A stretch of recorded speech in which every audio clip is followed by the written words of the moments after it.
யோக ஞான சித்தர் ஓம் ஸ்ரீ ராஜயோக குரு சரணம்.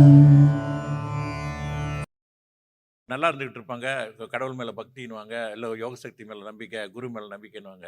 திடீர்னு ஒரு ஒரு ஒரு பிரச்சனை நடக்குது, ஒரு போராட்டம் வந்துருச்சு வாழ்க்கையில், எதிர்பாராதுன்னா எல்லாமே விட்டுருவாங்க. எல்லாத்தையும் விட்டுட்டு என்ன செய்யறதுன்னு கூட சில பேருக்கு தெரியாமல் போயிடும்.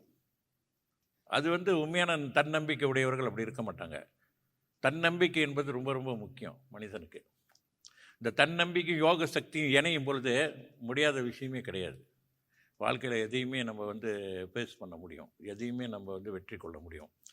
அப்படிப்பட்ட ஒரு மகத்தான சக்தி எல்லாருக்கிட்டையும் இருக்குது. அந்த சக்தியை இங்கே உணர்ந்து கொண்டு வாழ்க்கையில் எப்படி நம்ம மகிழ்ச்சியாக வாழ்கிறோன்னா, இதுதான் மகிழ்ச்சியாக வாழ்கிறது. ஒரு மனிதன் சொன்னால் எல்லா மனிதனுக்குமே யாராக இருந்தாலும் சரி, அவர் ஏழையாக இருந்தாலும் சரி, ஒரு நடுத்தர வாழ்க்கை வாழ்கிறவராக இருந்தாலும் சரி, அல்ல பெரிய ஒரு பணக்காரராக இருந்தாலும் சரி, ஆனால் லட்சாதிபதியாகவே இருக்கட்டுமே, ஒரு கோடீஸ்வரராகவே இருக்கட்டுமே, அவங்களுக்கும் பிரச்சனை இருக்குது, அவங்களுக்கும் போராட்டம் இருக்குது.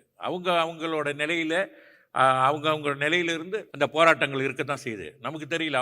இப்போ அவங்க கோடீஸ்வரன், அவங்க கவலை இல்லை ரொம்ப ஜாலியாக சந்தோஷமாக இருக்கான்டானே, அவனுக்கு இன்னும் பிரச்சனை கூட வேறு வகையில் பிரச்சனைகள் வரும். சொத்து பிரச்சனைகள் வரும், அண்ணன் தம்பி பிரச்சனைகள் வரும், உற்ற உறவினர்களுக்குள்ள பிரச்சனைகள், இந்த மாதிரி நிறைய வரும். பணம் காசுனால உள்ள பிரச்சனைகள், இந்த மாதிரி நிறைய அவங்கவுங்க இதில் நிறைய பிரச்சனைகள் வரும். அதனால வாழ்க்கை என்றாலும் மானிடனாக பிறந்தவங்க அனைவருக்குமே வாழ்க்கைன்னா நல்லது கெட்டது, இன்பம் துன்பம், அசிங்கம் அருவருப்பு, அழகு அவலட்சணை, இதெல்லாம் வாழ்க்கையில் உள்ள ஒரு விஷயங்கள் தான். இதை நம்ம எப்படி ஃபேஸ் பண்ணுறோன்றது தான் முக்கிய பொறுத்து இருக்குது. ஆக இதை பற்றியெல்லாம் நம்ம கவலைப்படுறதுக்கு எதுவுமே இல்லை. இதை பற்றி யோசிக்கிறதுக்கோ கவலைப்படுறதுக்கோ எதுவுமே இல்லை.